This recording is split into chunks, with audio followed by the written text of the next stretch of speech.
Lesson 12th. A Letter to God. The house, the only one in the entire valley, sat on the crest of a low hill.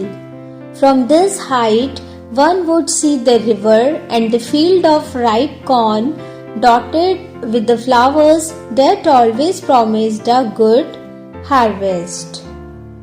The only things the land needed was a downpour or at least a shower. Throughout the morning, Lencho had done nothing else but seen the sky towards the northeast. Now, we were really going to get some water, woman. The woman who was preparing supper replied, "Yes, God willing."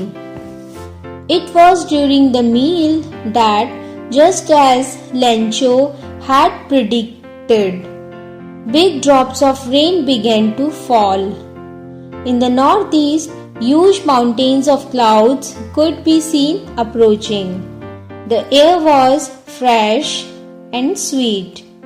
The man went out for no other reason than to have the pleasure of feeling the rain on his body, and when he returned, he exclaimed, "These are not raindrops falling from the sky, they are new coins." With a satisfied expression, he looked at the field of ripe corn with its flowers, wrapped in a curtain of rain. But suddenly a strong wind began to blow, and along with the rain, very large hailstones began to fall. "It's really getting bad now," exclaimed the man. "I hope it passes quickly." It did not pass quickly. For an hour, the hail rained on the house, the garden, the hillside, the cornfield, and on the whole valley. The field was white as if covered with salt. Not a leaf remained on the trees. The corn was totally destroyed. The flowers were gone from the plants. Lencho's soul was filled with sadness. When the storm had passed, he stood in the middle of the field and said, "A plague of locusts would have left more than this. The hail has left nothing. This year we will have no corn." That night was a sorrowful one. But in the hearts of all who lived in that house in the middle of the valley, there was a single hope, help from God. Don't be so upset, even though it seems like a total loss. Remember, no one dies for hunger. Although the night, Lencho thought only of his one hope, the help of God. Lencho was an ox of a man, working like an animal in the fields, but still he knew how to write. The following Sunday he began to write a letter which he himself would carry to town and place in the mail. It was nothing less than a letter to God. "God," he wrote, "if you don't help me, my family and I will go hungry this year. I need 100 pounds in order to sow my field again and to live until crops comes because the hailstorm." He wrote to God on the envelope, put the letter inside and went to town. At the post office, he placed a stamp on the letter and dropped it into mailbox. One of the employees, who was a postman and also helped at the post office, went to his boss laughing heartily and showed him the letter to God. Never in his career as a postman had he known that address. The postmaster also broke out laughing, but almost immediately he turned serious and said, "What faith! I wish I had the faith of the man who wrote this letter." Starting up a correspondence with God, so seeing the writer's faith in God, The postmaster came up with an idea. Answer the letter.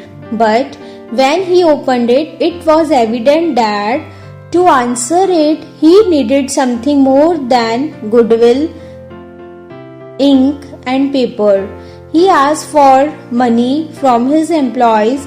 He himself gave part of his salary, and several friends of his were obliged to give something for an act of charity. It was impossible for him to gather the £100, so he was able to send the farmer only a little more than half. He put the money in an envelope addressed to Lencho and with them a letter containing only a single word as a signature: God. The following Sunday, Lencho came earlier than usual to ask if there was a letter for him. The postman handed the letter to him. Lencho showed not the slightest surprise on seeing the money, such was his confidence, but he became angry when he counted the money. God could not have made a mistake, nor could he have denied Lencho what he had requested. Immediately, Lencho went up to the window to ask for paper and ink. On the public writing table, he started to write.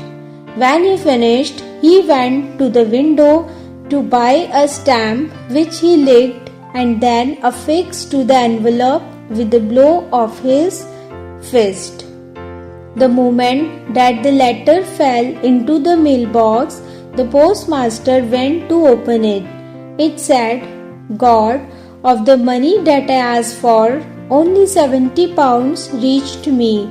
Send me the rest, since I need it very much. But don't send it to me through the mail, because the post office employees are a bunch of crooks.